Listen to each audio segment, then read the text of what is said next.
Okay, and those who don't know me, I'm Mike Talbot. I'm a psychotherapist by trade. I started UK Mediation almost 25 years ago. May 99 we started. So I got the grey hairs to prove it. So that's us. And just as we get started, you're all very welcome to be here this afternoon. We've muted you for now, just to keep any background noise down. In case, like us, you've got a pneumatic drill going on in the background, which started at 12 minutes to 12.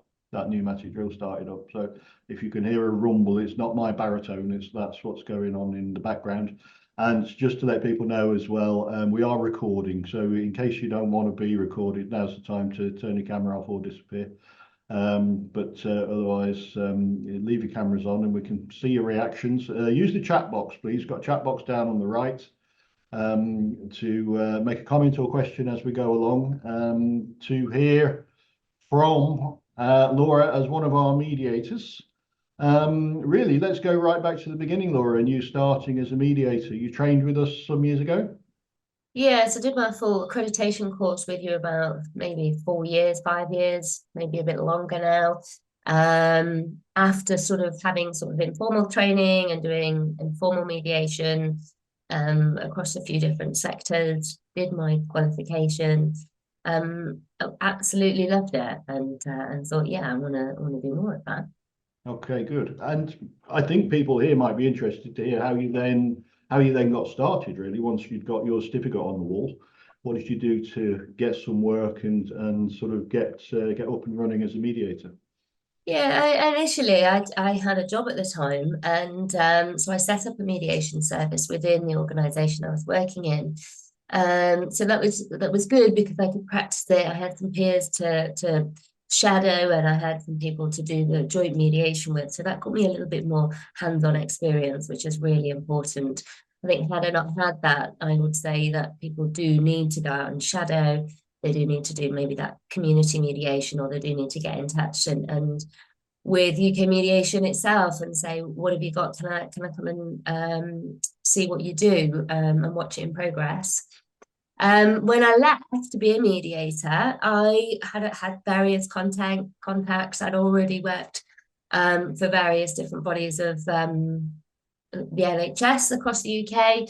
And so I sort of saying to people, hi, I now do mediation. I'm now self-employed amongst a few other things that I was doing as well.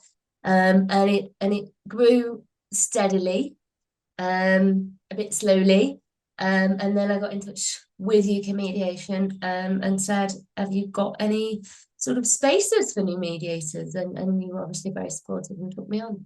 Okay, so I think we do a different webinar called getting sort of finding your feet as an interpersonal mediator, really, how to get started as an interpersonal mediator. And you're sort of mentioning a lot of the things there. So networking, using existing contacts, working with a co-mediator, maybe doing some unpaid or voluntary work with a community mediation service. That's something that we always promote as well.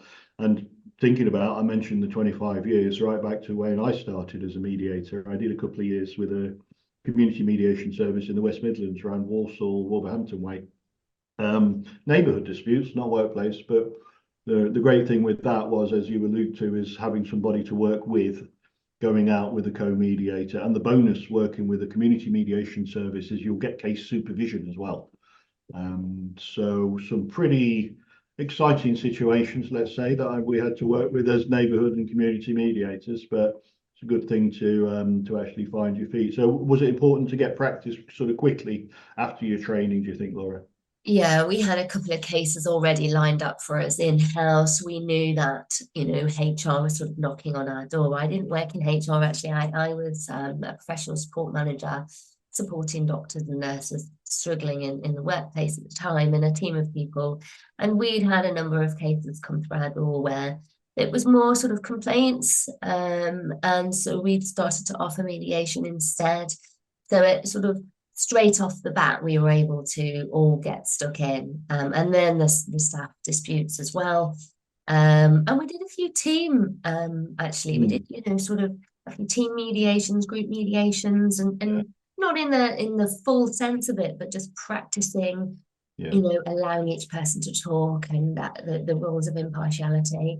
And I think that helps as well. Sure thing. And I think it just reminds me of the breadth of application of this sort of skill set. So, you know, you're able to use what you've got for complaints handling, as well as for grievance type issues, as well as the stuff I'm talking about for neighbourhood and community type issues as well. And I think if this part of the chat is about how people get started as mediators, you know, think very widely. Think of all the places you might be able to use your mediation skills, not just one-to-ones, but teams as well, as you allude to. Yeah. You know, I think if anybody's looking at, okay, how do I actually get into the saddle as a mediator early on, that's, you know, there's all these different ways that you can actually use this skill set, which is quite fascinating, really.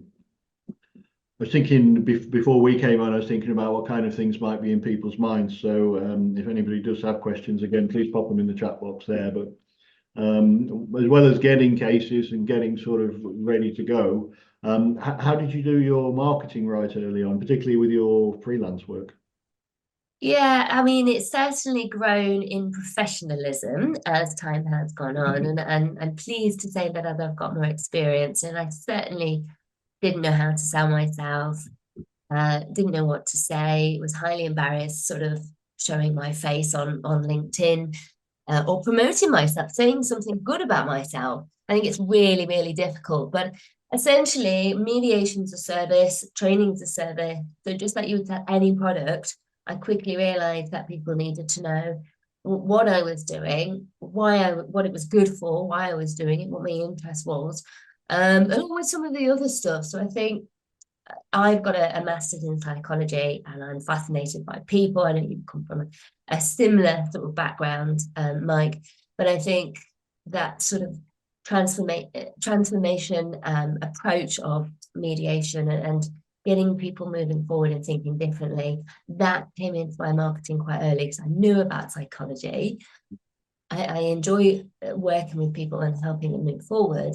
And so it's really taking what you're passionate about to write about it and make it work, showcasing you in your best self. But I do think a little bit of vulnerability comes across well on sites, on websites, just generally putting a leaflet together. What is it? Who are you? And sending it out, you know, good old fashioned leaflet drop. But I know that's a virtual email thing. You have to be careful with GDPR, etc. But just like if you were setting up a car wash, you know, exactly the same, really. Yeah. So we get asked that quite a lot, and I know you get asked it quite a lot when you're out delivering our courses. You know, how do we do our marketing? How do we get started? And we can give tips to people, but I think the big answer is it's a generic marketing exercise, as you say. You know, if you were offering training or coaching or pop-up burger stall, you know, it's the same really. The same principles apply in marketing, and we often direct people to you know, pretty good cheap or free marketing courses. Often are offered through your local chamber of commerce. So while we understand a bit about marketing, I think there are people that know a lot more about it than us.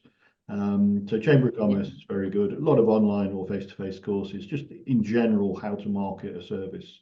Yeah. But the things you allude to there, I would agree with wholeheartedly as well. Understand what you're offering and why, what the benefits are, sell the benefits. In terms of, you know, what mediation will save you and what it will do for your the psychological contract as well when we're talking about workplace conflicts, and also think about your unique offering. What is it that you can offer that's that the next person can't? And we quite often have people coming from professional backgrounds like accounting or publishing or motor maintenance, whatever it is, into the mediation field. And we tell people, use what you know, use contacts, you know, use the language, you know, use the professional milieu that you're familiar with, to push on any open doors, kind of thing. Yeah, absolutely.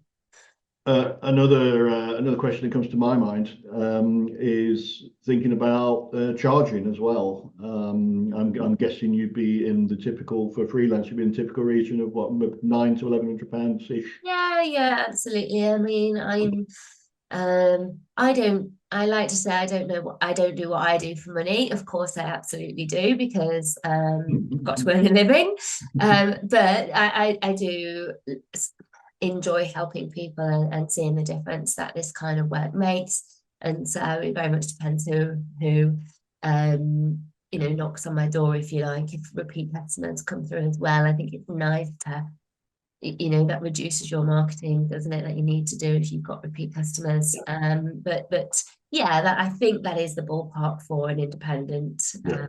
900 to sort of 1100 sort of. Yeah, it seems to be fairly typical. Yeah. And of course, people would say, is that value for money? Oh yeah. And of course it saves. I mean, I think that's a very good question, actually. Why am I going to pay you all of that money to come in and sort of essentially what we do is facilitate a conversation. But what is that sort of trained mediator going to be able to do? And that's to reduce conflict moving forward, to negate the potential for litigation, for further complaints, further grievances. The time, effort, and resource it takes to manage those things is extensive. You are also supporting people through this process to learn how to respect each other, how to understand each other, how to listen. And I think you've got to think a bit like the butterfly effect is once people know that and have been in that space, then they can move forward and potentially resolve these conflicts themselves. Not forgetting, of course, and I've been in cases where I'm the first person someone's seen after they've come back from 3 months off sick due to stress, and that stress has been caused by a conflict. So how much does that cost the organisation, and not just the organisation but the individual on a personal level? Yeah. Nobody wants to be that stressed, not sleeping at night, feeling that poorly, and I think it's a small price to pay. To stop that from reoccurring. That's a lovely exposition of what transformative mediation does. It's not just about solving the current problem, because it's not just problem solving that happens in mediation. It's about transforming that relationship and future-proofing it so people understand the value of listening and trying to express a bit of empathy and trying to build that interpersonal bridge with the help of the mediator in that fairly intensive environment that we set up as mediators. But it doesn't just work for that day, it's spilling over into the future relationship of the two parties. So I think that's what transformative is all about. So our model and the way we work is sort of lives largely within a sort of transformative approach, where we're kind of into a facilitative approach where there are problems to be solved about who does what, how we manage our time, our habits, our personal communication styles, etc. But a lot of it is about the relationship. Yeah, no, absolutely. I mean, it is fascinating how you can see, I think you can see a shift on people's faces or their body, maybe their whole set of sort of body language is when they reach a point and they start thinking a little bit differently and they suddenly like breathe differently and the tension starts to dissipate and you can just tell that they're suddenly that we're here and that we're moving it forward. Because it is people are often very scared coming in, they're very tense. But it definitely is something that supports them longer than the day that you're there. And I guess from a transformative position, that's sort of something that you've sort of set up, Mike, and how that has come to light through your psychotherapy. Is that something that you intentionally did? Because it certainly worked very well. It wasn't really intentional at the start. I think what I started to realize, and a lot of psychotherapists started to realize a long time ago for me, maybe people are still realizing it, is there's a massive skill set in the toolbox of a psychotherapist. And people were looking at what else can I do with these skills? And certainly for me, when I sort of got into this stuff, I was working full-time with a clinical practice, which full-time as a psychotherapy clinical practice is about 20 paid hours a week max. So that means you're doing an average of around about 4 clinical hours a day for 5 days a week. And that's quite a lot. And anybody here who's worked in that way will know that's quite a challenge on your personal resource It's quite an intensive thing to be doing day after day. There's a very good book called Listening 9 to 5 that sort of talks about this, about how intense it is just to be hearing people and trying to enter into other people's frame of reference for that amount of hours a week. 20 hours a week is quite a bit. And as at the time I was the primary breadwinner, you're only just really making a living doing that. You've got to pay for quite a lot of stuff. I always rented premises. I never saw clients in my house. You've got to pay for clinical supervision. There are things to be paid for, including insurance. There's a comment from that box I'll address in a second. And a few other things, CPD, etc., registrations, and all this kind of stuff. Quite a lot of outgoings. So like a lot of other psychotherapists, I thought, what else can you do with these skills? I then incidentally, I was teaching on a postgrad diploma in one of the universities, and there was some workplace conflict and a discussion about what shall we do with it. And also as a freelancer at the time, I was working with a couple of large organizations, Rolls-Royce and British Steel and a couple of others, who were having quite a bit of stress-related absence, which when you drill down into it, the stressor was workplace conflict. So I was doing some consultancy around workplace stress and so on, but they said, well, if we rewind a bit and look at where the stress is coming from, if we try and nip the conflict in the bud, then we won't be having these massive absences and these claims in some cases as well. So we started looking at workplace conflict and how you can take what a psychotherapist knows and apply that to the idea about resolving it through dialogue. So that's how I got into it, really. And then my very first training, which would be probably about 1996, was in community mediation. And I got the bug straight away. And like I say, started doing neighbourhood and community. And then looked at how you could apply that to complaints, workplace, working with family relationships to keep families together and so on. So it was really, I was answering my own question of what else can you do with this big skill set? That's where it came from. So let's just have a look at a couple of comments in the chat box, Laura. So insurance needed if you're self-employed. Yes, do definitely get insurance, no question about that. We can't recommend insurances. Where do you get yours from, Laura? There's a good way of getting around. Yeah, you can't do it, but Simply Business I've been with for years. Very simple. It depends what you want, but you usually need a decent amount of liability insurance, covers yourself. It's also for things like mine is somebody trips over a wire while I'm in a building. It covers me for quite a high level, and it's relatively cheap compared to the benefits of it. Sure. And while we're not allowed to recommend any particular products, if you are shopping around for insurance, the question says, can I ask what insurance is needed if you're self-employed? So you need third-party liability, which is what Laura describes.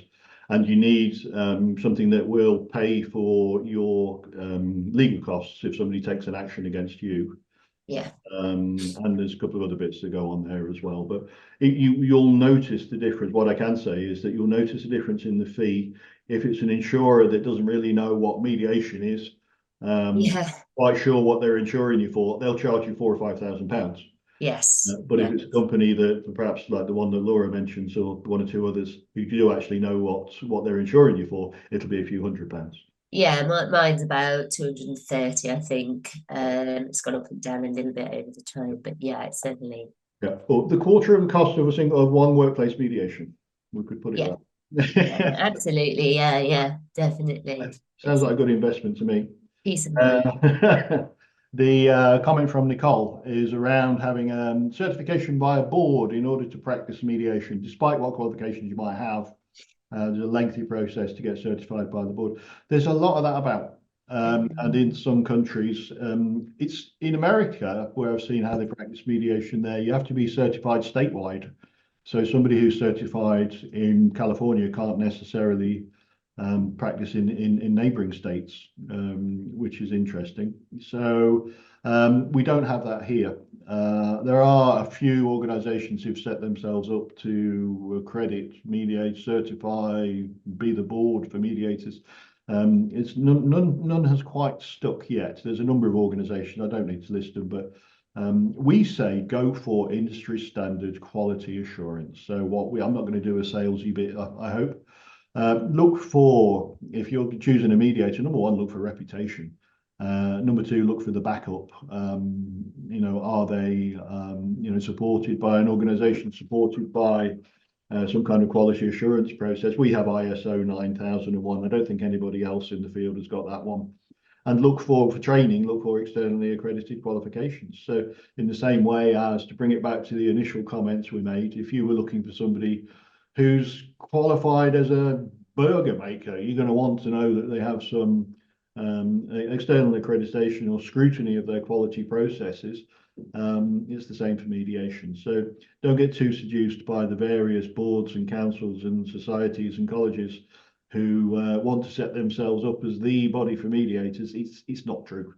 But do look for industry standards, do look for external accreditations and scrutiny, and do look for an internationally recognised quality standard like we use.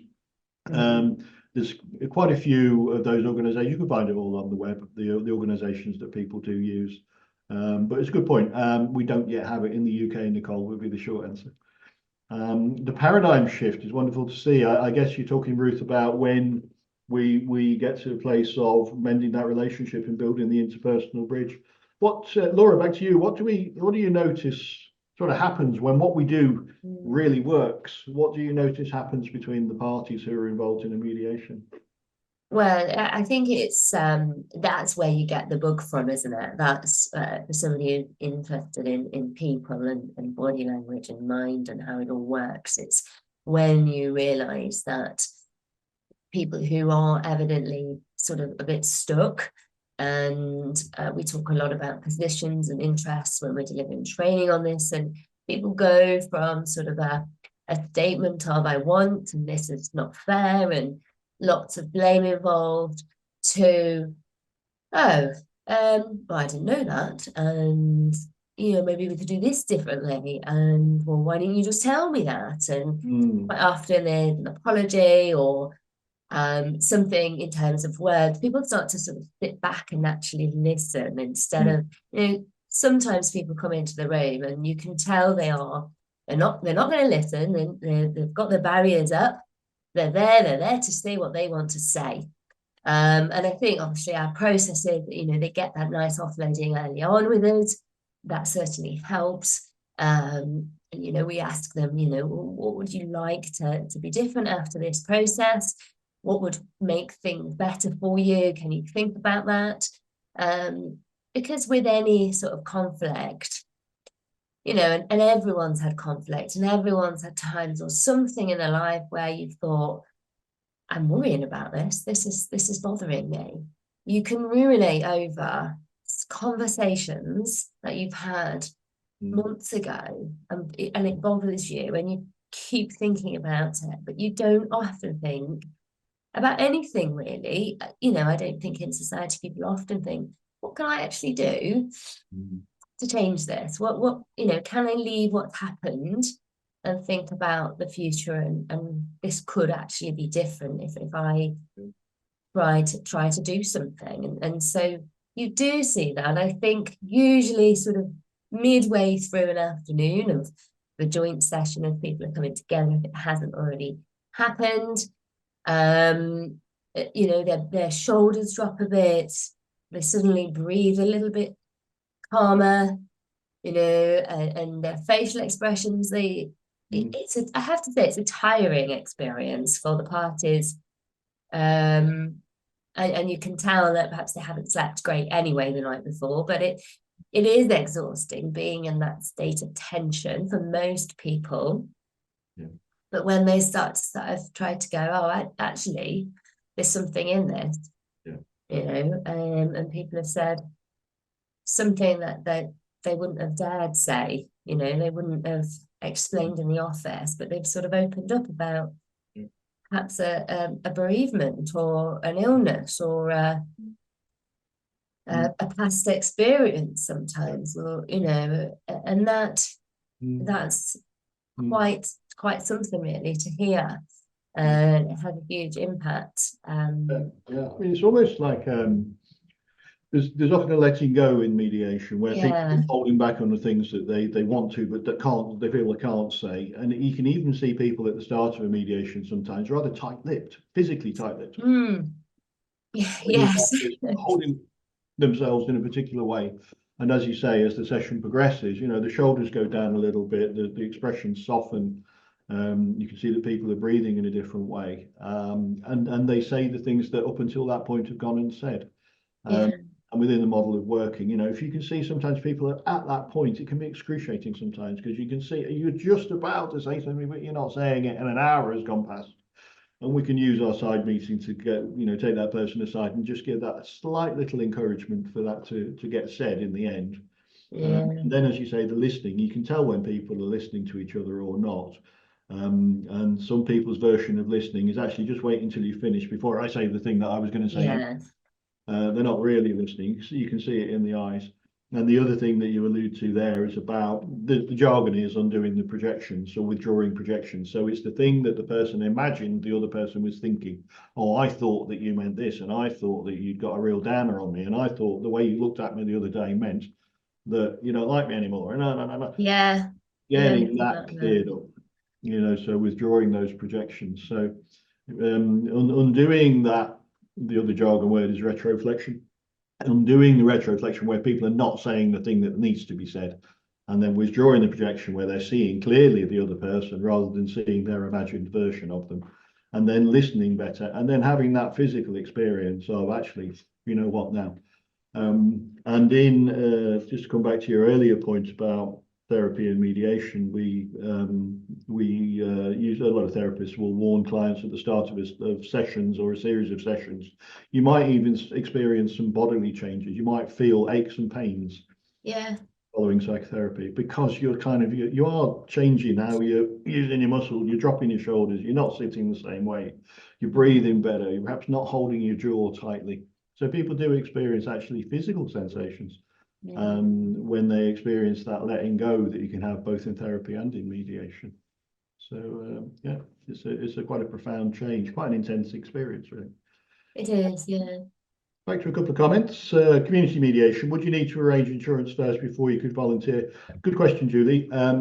Maybe the community mediation service would require that, or maybe they've got their own insurance. Certainly, I've more commonly come across services where they have a blanket insurance for all of their mediators. So you'd probably find if you spoke to a community mediation service, that would be a very good question to ask them. You might well find you're covered by their blanket insurance policy. It's usually for up to 12 or 20 or 30 mediators that they have the insurance policy. Otherwise, yeah, you might need to take out your own. But I would, just to repeat the earlier comment, I would definitely have some insurance in place in this increasingly litigious world. You don't know what's around the corner, and it's good to have that backstop. And then we have a question from May. Thank you very much. So, mediating different kinds of disputes. Again, very good question. Is it more beneficial to specialise in areas like family, commercial, intellectual property? Can a commercial mediator effectively handle family disputes? Start with the last bit first, May. Can somebody who's done a commercial mediation training do family disputes? Now, family disputes, wag's finger. Family mediation, that term, let's call it capital F, capital M for family mediation, has come to be used for divorce and separation.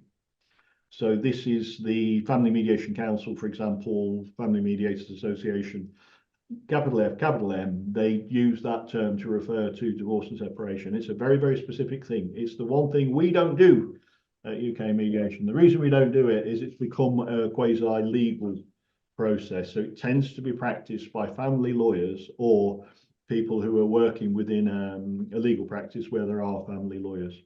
So it's become a bit of a hybrid between legal practice and facilitation skills. So family mediation, capital F, capital M, is a very specific thing. You need a very specific training, and we don't touch it. So straight answer for a change from me is that if you've done a commercial training, no, you can't do family mediation, capital F, capital M. And then to give a sort of an overview of the different types of mediation, you can think of three sorts of mediation. So there's that one, the family mediation, capital F, capital M. There's commercial mediation, which is about contractual and financial disputes, which we take those on using an interpersonal approach. That's unusual. A lot of people wouldn't do that, but we do. But there are very specific trainings for commercial mediation, for usually these days legal practitioners, but anybody could do it, looking at commercial mediation for essentially financial outcomes. And then there's interpersonal mediation, which is what we've decided to particularly specialise in. Interpersonal mediation, we reckon, covers about 80% of disputes that come across our bows. So that includes workplace mediation, neighbourhood, complaints, what's the word? NHS, we do Medical. Yeah, there's the word we do. And I've got a bit of a blank there. So anything where there's a relationship involved. Okay. Oh, yeah, or improving the relationship. Like I think it's, yeah, we've had family mediations, but it has to be where there's a sense that actually we're improving. So daughter and stepdad, which I can certainly empathise, having got a 14-year-old. Teenagers can be challenging. We wouldn't do it with a 14-year-old, obviously, but as they grow a little bit older, you know, those kind of disputes, because actually that's important. That is something they want to come together, whereas your typical family mediation, they don't. You know, they're agreeing on other elements. Yeah. So the family relationships, that's one. That's the one. Yeah. Thank you. You triggered me. I couldn't think of what it was. Family relationships mediation. So this is as distinct from divorce and separation. This is where families are trying to stay together. So great example, yeah, between restructured families in particular, where there's sort of incoming teenagers, incoming step parents, etc. Interestingly, during lockdown, we had an influx of cases of people realizing that actually, oh, we could do this online, whereas previously it hadn't really been thought of very much. So we were doing family relationships disputes, including transatlantic ones. So where there was one family member in the USA, one family member in the UK, quite a few of those. And we did one in Kenya as well. There's one family member over there. So keeping families together who want to stay together, but not dealing with the divorce and separation. So back to your question, May, is it possible to mediate all types of disputes? No, actually. And I wouldn't touch a divorce and separation case if it was to do with the property and finances and children's rights. There are elements of legal knowledge that are required there such that you can write a consent order. And the mediator would contribute or even would write the consent order, which then has to go across the desk of a judge, and the judge has to sign it off. So it has to tick a lot of boxes, has to be legally sound, has to be consistent with current legislation, which is actually changing quite a bit in family courts as well. So no, but interpersonal training covers the most bases. I'll land this one with you, Laura. Here's a question here. Seems that the best mediators are able to ask people the right questions at the right time. Have you found your skills improve with the range of people that you encounter in this process over the years? Yes. Oh gosh, absolutely. I'm much older than I look on here. I'm sure you'll agree. I only look about 21 there. But no, I think I get this as well. So part of what kind of other job I do, if you like, as a coach is to support doctors from different countries who struggle with sort of social skills, communicating, understanding other people, language, culture barriers.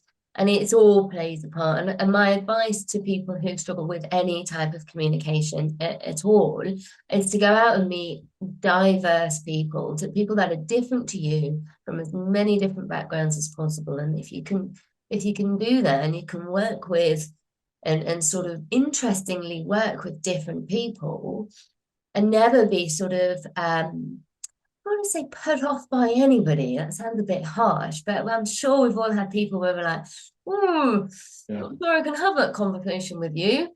They're the people you get in the mediating room sometimes. They're the people that, you know, and I'm not going to name any professions, because that'd certainly be wrong, but sometimes we get people who perhaps are a little bit more difficult and yeah, need to be unlocked in a very different way and to somebody who is a little bit more open. And you know, I do a lot of personality profiling and discovery insight work and just the psychology element, and everyone is so different. The more people you can meet in general, speak to, the better you get at doing this. And I think for me, once I did the formal training, and once you know, I started to practice this, I took it off into all elements of my life, and I can sell the UK mediation accreditation course because I haven't been paid to sell it at all. Mike hadn't sort of thrown any money at me to do this at all, but it is like the best course. I think people come on it. We do a range of different things, and I always encourage people, as and I'm sure the other trainers do, to go off and use this stuff with your family, with your friends. And they might start to notice, but look at how we can ask good questions, how we can be more insightful. And yeah, I mean, the simple answer is yes, definitely you do get better with the more people you meet, but you have to facilitate that yourself as well. You have to, not just in mediation cases, you have to go out and do it in different situations to get really good at it. Sure thing, yeah. And that question from George, who's a very seasoned mediator. Hiya, George. But so others are, you know, more beginning mediators. And I think it just gives me an opportunity to make a small point there, which is practice effect with mediation skills is massive. So the amount of learning you get in your first 3 or 4 cases is enormous.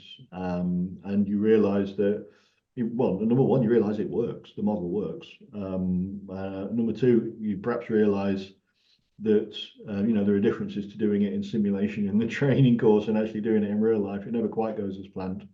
But I think the other thing is that the participants, the clients, will probably have some misconceptions about what mediation is. And that can be something that the mediator has to work to get over. So just in our last 5 minutes or so, Laura, I wonder, from your point of view, do you come across clients having myths and legends about mediation? They think it's one thing and actually it's not that thing at all. Oh, absolutely. I've had people come in with 50 pages worth of emails they want me to read, so that, you know, this is the evidence that somebody else has been mean to them, or, you know, they've written a journal for the last 5 years, and therefore, you know, they want to prove. People quite often think it's about me making a decision or a judgment on who's wrong and who's right. And I think they're quite surprised when I say that that's not going to happen, and I'm not here to tell you. I think that links with what people really struggle with, which is not giving the parties a solution. And if you are, and HR have always said to me, they struggle with this element because their job is to find solutions for people. And then they start the mediation, and they sort of have to sit on their hands a little bit and go, just have to wait for them to come up with the answers. And I'm like, yeah, you have to sort of ask them and get them thinking. And yeah, and I think absolutely. Or they think I'm in control of whether they lose their job or their house, or I'm going to report back to the housing agency. Or so again, they're quite surprised that it's a confidential process and they can sort of talk openly, which is so important for this process to work. Yeah, you bet. So, and Ruth's confirming that now. The common misconception is that, you know, we're an HR or an arm of HR who are there responsible for the solution or the outcome, and it happens all the time. And we have this every week. Like I say, we're coming up to our 25th birthday, and one of the reasons for doing these chats is to offer something different in celebration of our birthday. But after 25 years, every single week, we are still telling people, no, we're not going to write the agreement for people. No, we're not going to give the solution. No, we're not going to feed back chapter and verse of what the parties have said in the mediation. And it's still a surprise to a lot of people, and an annoyance and disappointment to some people as well. It's like, well, where's the detailed report about what happened in the mediation? And what do you mean he didn't take sides? It's obviously this person's fault. You know, so getting over all of those things, the 3 building blocks really of mediation, just not for you, Laura or George or other mediators here, quite a few mediators here, but for those who may be new to the field: voluntariness, impartiality, and confidentiality. You're doing it because you want to do it. The door's not locked, you can leave any time. Impartiality, mediators not taking a view. We're not there to decide who's right and wrong or to be convinced of your evidential position. And confidentiality, we're going to keep it all private, with a few exceptions, just for safety reasons. But generally speaking, no, we're not going to feed back to the referrer. And it's quite striking how many times we get from referrers afterwards. We write a mediation summary, or if the parties are happy to, we let the referrer see what their agreement points are, but only if they consent to it. And then the referrer's on the phone saying, "Go on, then tell me what they said." Well, which bit of confidential did you not catch? You know. Yeah, absolutely. Yeah. Where's that report going? Yeah, the report as well. How many times we say to people, we don't write reports. Mediators don't write reports. So yeah, these are very common misconceptions. I think the one you hit on there, Laura, as well. We hear that a lot on training courses when we're delivering courses to people. Round about on a 5-day course, round about Wednesday morning. Yeah. So can we make suggestions? At what point are we allowed to make suggestions as to what the solution would be? And then while people are practicing in the simulations, you actually, even though we've said no, we don't do that, you can hear them saying, "So have you thought about this? And have you considered?" Yeah, yes. I have to say, no, stop. As tentative as can be, but still offering. And the other thing is around mediator as subject expert. And just to come back to what we were saying earlier about commercial mediation, I think there's a particular part of mediation that sailed off a little bit. And I think it was with particularly in the early noughties, there was a lot of legal practitioners came into this field, into the mediation field, set up their own training courses, set up their own organizations, their own standards and stuff. Good luck to them, it's fine. But what they've done is they've sailed off with a particular bit of mediation where it's more like what I would call soft arbitration. It's a sort of a neutral evaluation of people's contractual and financial cases, where the practitioner does have subject knowledge. So if it was about car renovation, that practitioner would know about car renovation, and they would offer opinion, legal opinion, sometimes whispered, but they would evaluate a claim and a defence, and they kind of arbitrate or make an evaluation of claims and defences. And within some of the language of mediation, they're doing this sort of deal making, would be a kind way to put it. It's not mediation, but it's often referred to as commercial mediation, and it's become almost like a ship that sailed off, and it's not something we get involved in. So the other myth and legend about real mediation is that the practitioner has some subject knowledge, some opinions, some expertise about how to solve this, and they provide that as part of the service. So it's not mediation, because if you do that, you've lost your impartiality. Just to make that point. Okay, all of a sudden, 3/4 of an hour has gone. That was good. It's quick. Remarkably. So I think we're about to wrap it up. So we've talked a bit about the mediator starring today, Laura Hampson, and about your sort of background and your journey through training and having to market yourself and think about even sort of what to charge and how to sell your services, and then into the body of it, really talking about what's great about mediation, why we are so passionate about it, sort of how it works, the transformative approach and so on, and then some myths and legends and how it's seen from the client point of view, really, which I think is very important to keep in mind. You know, it's the clients that matter, it's the participants' well-being and the organization's welfare that we're mostly concerned for. So I think we've covered quite a bit of ground there. Okay, anything you'd like to say just before we wrap up, Laura? I guess what he didn't say, and perhaps as another kind of miss or misconception, is the issues people often come into the room with they sometimes seem irrelevant or trivial.